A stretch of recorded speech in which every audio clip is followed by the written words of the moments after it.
Yes, sir. It's the 9 to 5 Sports Guys. It's another quarantine episode. It's your boy T. It's your man TJ. It's your boy Nam. Welcome back. And we have a special guest, another quarantine guest. This is the second one we have. She has her own podcast, Say It Like a Champ. She's gonna introduce herself. Go ahead. What's up, 9 to 5? It's your girl, Maira May, definitely coming from Say Like a Champ podcast. So, pleasure to be here, guys. Thank you so much for having me. Oh, pleasure to have you. All right, you ready? You ready to talk sports? Let's go. Let's get it.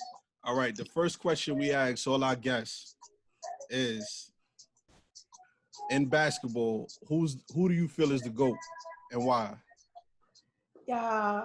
Yeah, we're going to have this argument all the time. I always say this. I always say there is GOATs of the decades. You can't just say overall, this is the number one GOAT. You definitely have to talk about what aspects you're looking at. Are we talking about stats? Are we talking about rings? What are we talking about? I always like to say there's GOAT of the decade. You know, we had MJ, he was the GOAT of his decade. We had Kobe, he's the GOAT of his decade. And now we got LeBron. We're watching greatness. LeBron is the greatness, the GOAT right now. So I could never put it down like on one and say this is the absolute GOAT. Because if we're talking about that and then people bring in rings, well then where does Bill Russell sit in the conversation? So That's true. But you said something real interesting. Who's the GOAT right now? Say LeBron James. LeBron Oh, James okay. is the GOAT right now. No. So hold on, wait a minute. Wait a minute. You got to clarify what she said if you were paying attention. She said the GOAT of this decade. This decade, Okay. exactly. That's what she said. Right now. I mean, Right I'll now. give you that. That's a fact. That's a fact, and that could be argued too right now, I guess. Argued how?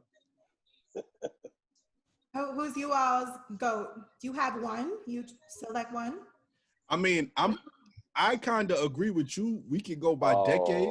No, hold on, here we wait, go. hold on, wait. I kind of. I knew He's trying to switch it up now. Yeah, Hold on, wait. Hold on. I agree with you. If you're not gonna put one person, then you can do it by decades, but people don't do it like that. So in that case, I feel LeBron is the GOAT. That's who I pick. You see, I just think like the game has evolved so much. Like you can't compare the game of today to the game of the 80s. I mean, if we just look at bigs, like bigs in the 80s actually stood in the post, defended the basket, took the little hook shots, the layups. Now our bigs are sitting outside the three-point line. We're waiting for the outlet pass to shoot the three. So the game has evolved so much. I almost feel like it's unfair to compare players of that decade to players today. So the easiest way to come out that conversation is to say there's greats of each decade. All right, TJ, who's your GOAT? You know, out of all the guests we've had to answer that question, you've actually answered it in a peaceful way. She's not trying to argue. That's all it is. I mean, I think everybody answered that question is biased toward the person they select. I mean, I'm MJ. You know, I think he's the greatest. Not only doing not stats, but you know, just everything in general. But then again, you know, I could easily say Kareem Abdul-Jabbar. So I mean, I don't know. Some people that we have on this set right now will always choose LeBron James, no matter what decade it is. So yeah, because that's what we've seen the most though. That's the next point that I was going to bring. It's also like generational, like depending on your age and who you saw is who you're going to lean to. Like for me, I saw the tail end of MJ. I didn't see MJ in his prime. And if I did, I was too young to recall how old, I was too young to recall his greatness. Whereas I got to see Kobe. I saw Kobe drafted in the 90s. I got to see Kobe play through his whole career. I saw LeBron drafted in 2003. I'm watching his career right now. So it also has to do with that, like generationally, how old are you and who have you seen play their entire career? Hey, so I got a question for you, Miss Garcia. Since you said, you've seen Kobe's entire career and you've seen LeBron's entire career, who would you choose between those two if you want to build a team? No. And win? We know. We're not gonna do that though. Well, Because I have to include winning. So I'm gonna say this. I'm not gonna do this because Kobe, rest in peace, is no longer with us, and people get a lot more credibility after their passing. LeBron James has not finished his career. We still haven't seen where he's ended. Kobe was great at 8. Kobe was great at 24. Kobe is a phenomenal player. They play different positions and they bring different factors to the team. So I still can't even say who's better out of the two. I loved Kobe. I still love Kobe. His game is phenomenal. When I have my boys watch film, I have them watch Kobe's game. But LeBron is phenomenal, and LeBron is phenomenal on and off the court. Like his philanthropy work that he's doing with education, like that's phenomenal. So I can't even compare the two. Like for me, like I said, like there's greats in their decades. So I'm not gonna put that on me. Not gonna make me choose Kobe or LeBron. So how does the players affect? I mean, how does the players' impact off the court affect their GOAT status to you? I mean, I think that's huge in itself. Like, what are you doing with your platform to make an impact on society? Kobe did a great job, but I think LeBron is taking the championship if we look at the work outside of NBA, like off the court. Oh my gosh, y'all, my dog is so needy right now. But yeah, I think it depends on what we're talking about. Are we just talking about stats and what they do on the court? Or are we talking about holistically the whole person? So well, you own something just now. I will agree that LeBron he does take the crown for doing off the court work. So I will agree with that. He's phenomenal. That's one of the best parts I like about him over his game. So I will agree with you on that. But when we talking GOAT status, this has to be nothing but the sport itself. It can't have anything to do. I think it can't have anything to do with off the court because that's not what they're being evaluated for as a basketball player. Right. Right. I agree. Or whatever sport we're talking about. 100% agree with that. So, with that being said, who's your favorite basketball team? Oh my gosh. So I am a Please player. don't say Golden State. What'd you say? I said, please don't say Golden State. Absolutely. Hell nah. Like, no. So I'm a player person, but I do have my favorite teams. So I love LeBron. I always tell people this, like LeBron and I graduated together. We graduated in the same year, not together, but it just gives it like a little bit more flavor, right? Yeah. He's just made a lot more zeros than I did. If I talk about who's my favorite team, so I've watched LeBron. I follow LeBron from the Cavaliers to Miami, back to the Cavaliers, back to LA. Love LeBron, watch LeBron's game all the time. But my teams, I'm a Texas girl, so I definitely, no. I root for the Houston Rockets. Rockets. I'm not a San Antonio Spurs fan, and that kills people because I'm from Texas. And then I really love an underdog story. So I love the Clippers. Like the pieces that the Clippers have put together are all underdog stories. So I definitely love the Clippers. And of course I watch because he's LeBron. So. Well, go Clippers. I would definitely say my top two teams are the Rockets and the Clippers. Rockets is my hometown squad, and the Clippers is a squad who I want to win it all right now. So. Yeah, I picked them at the very beginning of the season for them to go ahead and win it. I appreciate you saying that. Appreciate you saying that. I've been telling people are hyped on the LeBron and AD combination. I'm listen, it would only happen in the city of Angels that has two teams where if the Clippers took it, they could still be booed in their own city. Like, So I'm so for the underdog story. I want the Clippers to win. You know what? I picked the Clippers before this COVID thing was going on, back when they first got Kawhi. And this is when, they were already picking LA, the Lakers to win the whole thing. So when they, got Avery Bradley and all these other pieces they have, and they're still picking them to win it. And now that they don't have Avery Bradley or Rondo, I can definitely give it to the Clippers for sure now. The Clippers bench is so stacked, and that's what people fail to realize. Like their bench could be starting 4 or 5 on somebody else's team. Right. So they have 2 solid units. So I definitely rooting for the Clippers. So let me ask you this. Is Kawhi going to load manage in the bubble? Is Kawhi going to? No. Kawhi's a robot, man. Kawhi's going to come out and get it. I don't think there's going to be load management. I mean, it's only 8 games anyway. If they trying to win and solidify this year, and even though this year is always going to go down as like a scratch, people are always going to talk about, well, they didn't go the full season, they didn't do this, and that. But if you go in to try to make a statement, there ain't going to be no load management. If you're trying to win, make it happen. Well, it's going to be like It's going to be like playoffs as soon as they tip the ball off. Right, absolutely. Immediately. So. But 100% agree. But like I said in the last episode with the other guests, all of LeBron's championships have been in these unlikely circumstances. So if there's anybody that can come out of this, it's got to be LeBron. The lockout season, the down 3-1, like all these have been unlikely circumstances. Even the Ray Allen shot, So this is he's on par to get another one like that. All his championships have been mission impossibles. And no, give you that. Yeah, go ahead.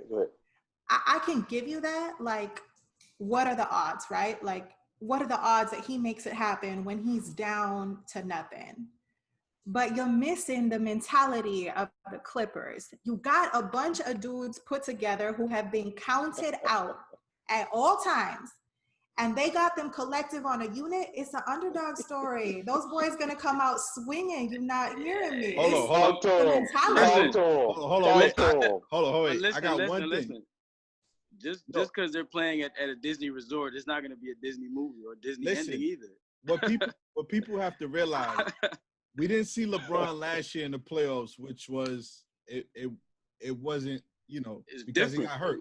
But the last time LeBron was in the playoffs, that run that he went on without Kyrie was phenomenal. 2018. Remember, nobody had the Cavs going to the finals, and they went up against a monster in the Kevin Durant Warriors. So we live in a microwave society where, yes, Kawhi is the hot thing right now, but LeBron is on a mission. Well, can I just say this? And to Nam, you made a all valid point. LeBron and his teams have been able to come through some controversy or whatever, or some obstacles before. But one thing you have failed to even mention is the fact that this is not the same circumstances. Everybody is equal going into this bubble. Nobody has home court advantage. All those things you just mentioned were the normal circumstances during the NBA. This is not normal now, so you don't know who's going to come out and ball. Not everybody has playoff mode, LeBron. I understand that, but also playoff ball has never played in this situation either. You know what I'm saying? And that's why I said last time, this type of play will bring out the men from the boys. 100%. 100%. Who has been working during off season or during quarantine time? The team who has been physically and mentally staying on their game during quarantine time is the team who's going to come out a victor. Like you said, there's no home court advantage. Everybody's playing on the same level playing field. Yep. There's not any outside added factors that could benefit a team right now. It's basically talent and chemistry on a team. That's the only 2 things right now that's going to make a team win. So and if we talk about talent and we compare roster to roster, the Clippers look a whole lot better. Oh, yeah, absolutely. They have all year. Absolutely. They have all year. At the beginning of the season, they have. The team just look better. But the Clippers don't really have an answer for Anthony Davis anyways. Well, we'll see. The Lakers are down two guards right now, 2 important guards. You have to have guard play in the playoffs. And Montrezl Harrell left the bubble too. We don't know when he's coming back. So that's going to be an issue down the line too. Yeah. Sticking on NBA, who do you feel is going to win? Who do you feel is going to get that 8th spot in the West? Who do I feel is going to get the 8th spot in the West? Oh. Or who do you want to get the 8th spot? Better yet. What are they sitting at right now? What are they having ranked at right now in the bubble? Who's sitting at? The closest 2 you have is Portland and New Orleans. It's Portland, New Orleans, and Memphis. Those are the 3 teams. Really the bottom 3. Yeah. Man, that's a tough one. The only reason I'm saying that's a tough one is because I'm a player person. Like, I like to see players and I like to see certain teams accomplish certain things. So Right. in my heart, I want to say Portland. In my heart, I want to say Portland because of Damian Lillard, because of McCollum, because of Hassan Whiteside. I want to say Portland. Melo, Nurkic, all those Good guys. choice. Yeah, Good choice. yeah. I want to say Portland. I definitely want Portland to get that 8 seed, and especially because there was a lot of controversy of, Dame being outspoken and saying, if there ain't no point of us going to the bubble, if we ain't making that spot, then there's no point of us going. So I kind of want Portland to get that 8 seed. But I also really like the young boys in NOLA. Like, it was almost like the rejection team of LA, and they're making things happen. And I like the young kids and what they're doing. So, double-edged sword right there. If I had to pick one, if I had to, right now, this is who I want, I would say Portland. Portland. Good choice. So, I see nobody mentioned Memphis because we already know they're not going to last. Yeah, Memphis. They better start rebuilding right now. Like, holla out. Yeah, right. So speaking of those young guys in New Orleans, what are your thoughts on Brandon Ingram and Lonzo Ball's play this year? Lonzo Ball. I knew that was coming. Lonzo Ball. What are your thoughts? Never fails. What are your thoughts on their play this year? I think they have good chemistry playing together. I am more of a Brandon Ingram fan than I am Lonzo Ball. Although I do think little brother Ball is going to be better. Because if that question comes up, everybody always wants that comparison. LaMelo, right? LaMelo, yeah. Oh, don't get started on that, please. I think LaMelo is going to come in and do a better job than Lonzo. And that's another one. Like, I hate the whole comparison.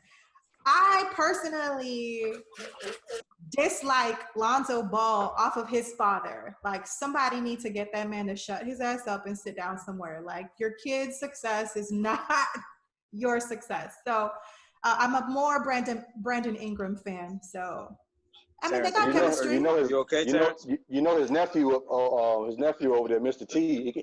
He won't say anything to him. Hey, look, ball in the family. That's all I gotta say. So quick question. Being that you're a Rockets fan, how do you think Westbrook not being not participating right now with the team? How do you think that affects him? I think it's a huge impact. It's a huge impact that you don't have Russ there. He is a pit bull. He's the dude you want at the front of your point. I think it's a huge effect on the team right now. If he does not come back, our chances of moving further along to any type of contention of a championship is slim to none. There's too much heat in the West to make it anywhere without Russell Westbrook. If I know the pit bull that Russell Westbrook is right now he's studying, he's doing whatever in his power to heal and get better, and he's going to be there when it counts. So prayers to Russell Westbrook. So it's safe to say that we can go ahead and say with all the dramatic scoring that James Harden does, he's not able to carry a team. Oh, wow. Is that what we're saying, right? I did not say that out of my mouth.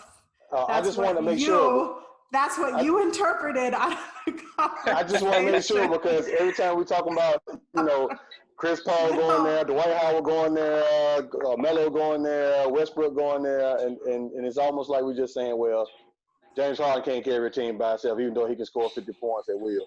I mean, nobody can really do that nowadays. Oh, no? That's what I'm saying. Because I should have thought LeBron James was doing his whole career. No, he was carrying them. He just needed help to get over that hump. So that's what I mean. So is James Harden just he's able to just carry the team and that's it, not get him over the hump? James Harden is phenomenal. James Harden is a phenomenal player. Every basketball team has 5 positions for a reason. You need 5 collective individuals that can contribute to make your team successful. And the 6th most important thing is your coach.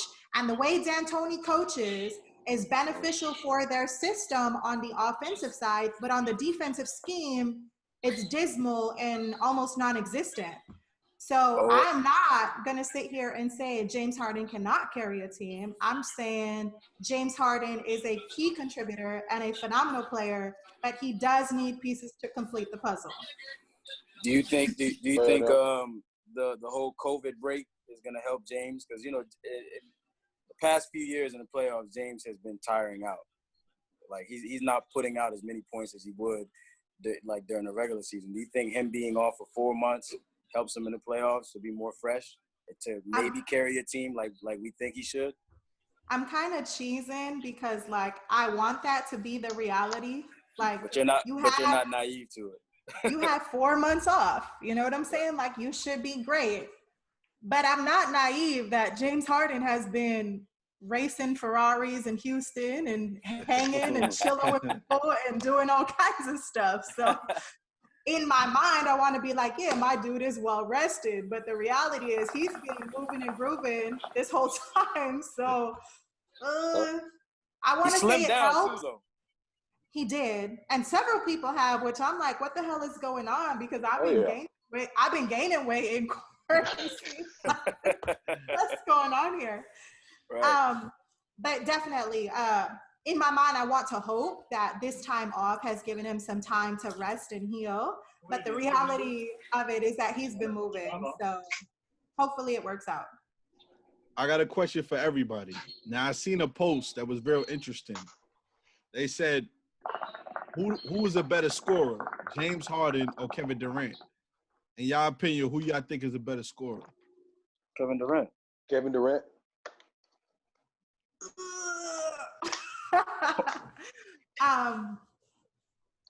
Damn. You can say James Harden. It's all right. No, but I know the real answer behind this is Kevin Durant. Yeah. That's the honest truth. He's the pure shooter. He can shoot off any shoulder. 100%. He's a professional scorer. That's all he wants to do is score. I always say he's a 7-foot guard. He's a 7-foot guard. The dude is always looking to make it happen. And he does. He does. There's no things out of it. Shouts out to Kevin Durant. He went to UT, so definitely love him for being a Longhorn. So you into football? Definitely into football. Football and basketball would be my sports. Who is your favorite football team? I'm from Texas. Oh, so you just everything Texas. I mean. Hold on. No. When you answer that question, you answer it with pride. You understand what I'm saying? Because if you everything, wherever you are, no matter whether your team suck or not, if that's your team, then you stand by it. Because he's a Hawks. I mean, he's a Falcons. On, Falcons. My bad. On. He's a Falcons fan. That's why he said that. Man. No, I'm just saying they grilled me because all my teams, they grilled me for that. Okay. So I'm gonna agree with you. I always root for my hometown teams first. That's who I really like. And like I said earlier, I'm a player person. So there's certain players that I will watch in other teams. I do fantasy football as well. So I always watch players and statistics. But if you ask me who my teams are, all my teams are my hometown teams. And yes, I'm going to say that with pride. Everything is better in Texas. Everything is bigger in Texas. So yes, my hometown teams all come from Texas. For football, I bleed blue and silver. My God, I just knew it. I thought you were going to say the Texans or the Houston Oilers. Cowgirl. I am a Cowboys fan. Y'all put some respect on our name. We've been struggling the last couple of years. I know our last championship was in 1995. Our film is on floppy disk. I understand all that. I get it. But I am still a Cowboys fan. Rain or shine, it's going to happen. Now, because I'm in Texas and because we also have the Texans and the fact that they play in different conferences, it lends itself as a fan. I can watch my Cowboys in one conference and I can watch the Texans in another conference. Now, the Texans, I don't know if I can curse on here. Go ahead.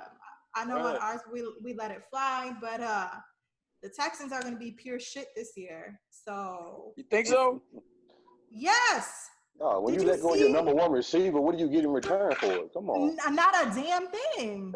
What are we doing? Busted kneecaps. Listen, that was horrible. That was horrible. That was terrible on the management side. getting rid of. You think Hopkins. Kenny Stills gonna be able to do it by himself? No, Absolutely not. He's And not. then we have old boy who always busts his hamstrings. Oh, JJ Watt. No, receiver. Little boy with dreads. He just cut Nobody him with off. the dreads. He just cut him off. the little light skinned guy, somebody yeah. the fifth or something, ain't it? Where did he I know go who to you're talking school about. at? He I know went you're to talking school at Notre Dame. Fuller. Notre Dame? Is it Fuller? Golden Tate. Fuller, yeah. Fuller. Yeah. Fuller. Will Fuller. I mean, he always injured. He's always pulling hammies. You know, the receiving core is going to be dismal. Like, Now, yeah. I know you're talking on the Texans, but what's going on with Dallas? Why they couldn't get a deal done with Dak? Yeah. Listen, pull me into the front office. Because the Dallas Cowboys have never had a black quarterback that they paid. So is Dak worthy of 4 or 5 years in the future? Yes, Dak is worthy of that. Dak is worthy of the money. I don't understand why the hell they're holding out on money. I 100% agree with you. The quarterback position has always been looked at, and I hate to put race into this, but as a white leader leading the team, they've never had a black quarterback. It's, you know, Jerry Jones has his stories, and their front office has their stories. But yeah, he's worth it. I feel bad for the dude. My dude is just watching everybody else sign right now. Like, oh shit, he just signed this. Oh shit, like, so. It's gonna hurt the Cowboys anyway in the end, because once Deshaun Watson gets his money, it's gonna really put a strain on the Cowboys. And you really, and I hate to say it, but I think y'all may have lost Dak Prescott. So, but the better question is Dak elite? That's probably what it is. I don't think they think he's elite. Well, he's more elite than the guys that got paid. Carson Wentz and Jared Goff. He's way more elite than those two guys. I gotta agree with that. I gotta agree with TJ. Carson Wentz hasn't even been on the field, so I mean, I don't even know why we even talk about him. Carson Wentz was an MVP candidate up to him getting injured. Being a candidate and being an MVP is two different things. You could be nominated and don't get the nomination. That don't mean anything. He would have got the MVP that season up until he got injured. But he can't stay on the field. The first play in the playoff game. Come on. The same year that he got injured, they won the Super Bowl. That's what Nick Foles. That had nothing to do with Carson Wentz. Yeah, but he was leading that team. They had like 2 losses up to that point when he got injured at the Rams. Yeah, but I want to point this out like real quick. So let's watch like just comparison of these two scenarios. Patrick Mahomes' season this year, when he went down for those 2 weeks, we stopped talking about him and talking about his potential run for MVP candidate. Yeah. The minute he went down, we stopped talking about him. He was non-existent. So the Carson Wentz and Nick Foles situation, Carson Wentz, okay, you played for that time, but Nick Foles took him to the promised land. Thank you. No Carson Wentz. Thank you. I didn't see him in the Super Bowl. I saw him on the sideline, but I didn't see him in the game plan. Yeah. I saw Nick Foles I saw Nick Foles scoring that touchdown over there. All right, I'll take that. But yeah, Dak, he's I'm gonna say he's top 15 quarterbacks because Dak, he you know. And Skip and Shannon brought up some interesting points. They were saying that, you know, he's done more than Wentz and Golf and you know, and those guys were drafted higher than that. Statistically speaking, Dak's numbers are there. Dak's numbers are there. And if you want to talk of return on investment off of your draft stock, they did a great job selecting him at the money they chose him for his production. The return of investment on Dak has been phenomenal. If I'm going to compare Carson Wentz and the people who have gotten paid, I am paying Dak Prescott. Yeah, absolutely. No, Dak deserves to get paid, absolutely, but not the Mahomes numbers. He's not getting that. But he definitely deserves to get, because he's proven himself the past 2 years. Yes, he'll get paid right under Deshaun Watson where he belongs, because Deshaun Watson's a little bit better than he is. So he's right up on Deshaun Watson, but way better than the guys we've named. So I would go a little bit higher than saying 15. I agree. And even speaking like with the back and forth, like allegations that have come out that he's asking for a certain amount of money, I would say he's justifiable for asking for that amount of money. Like his numbers have Absolutely. spoken for itself. I mean, if you're not going to count on yourself, who else is? Like, I'm going to say that about myself. Look, I'm worth this much. Like, give me this much. And if you can't negotiate or come to an agreement, then somebody else will pay. Well, So, you know what? That's why every year. I don't know. I mean, we're not blind to the fact cap goes up every year, money goes up every year. So my thing is, you're hurting yourself when you're not really getting the deal done. When you got other players sitting out here waiting on money that are a little bit better or not as good as Dak himself. So I mean, the organization really hurts themselves when they got to pay this money out because it goes up every year. And what if he performs better than he did last year, the year before that? Now you're going to have to pay him more money than what he asked for in the beginning. I think Dak walks at the end of the season. Well, yeah, I think he's gone. I think that, Dallas might we're going to look for another quarterback. All right, quick question. I'm sorry, just to like add on to this, like I just want to see his production under McCarthy because McCarthy had Brett Favre at quarterback. I honestly think that him as a coach can add extra added value to Dak. And I want to say that it gets resolved and the Cowboys make a commitment to Dak the way Kansas City Chiefs made a commitment to Mahomes. Now, I'm not going to say he's going to get that much money or that long of an extension, but I hope somebody in the front office opens their eyes and makes it happen. All right, real quick, we're gonna wrap this up. Real quick predictions. Who do you got winning the NBA title? I'm definitely going to say the Clippers. The Clippers. I said that earlier. Oh, okay. Clippers are winning the title. I gotta disagree. It's gonna be the Lakers. Hey, don't be surprised. Don't be surprised if Russ come back and Houston beat the Clippers. I don't see the Clippers going to the final. Or other way around. What if the Lakers get knocked out in the first round? Amen to that. That's not gonna Amen to that. That's not I feel you on that. Never say never. Hey, Never say never. LeBron ain't never losing in the first round. Hey man, stars always fall, don't they? Sometimes. No, they don't. They always fall out of the sky burning. Well, we gonna wrap this episode up. It's your boy T. It's your man TJ. It's your boy Nam. It's your girl Maira May. Thank y'all for having me. Oh man, it was a pleasure having you. On. Absolutely. All right.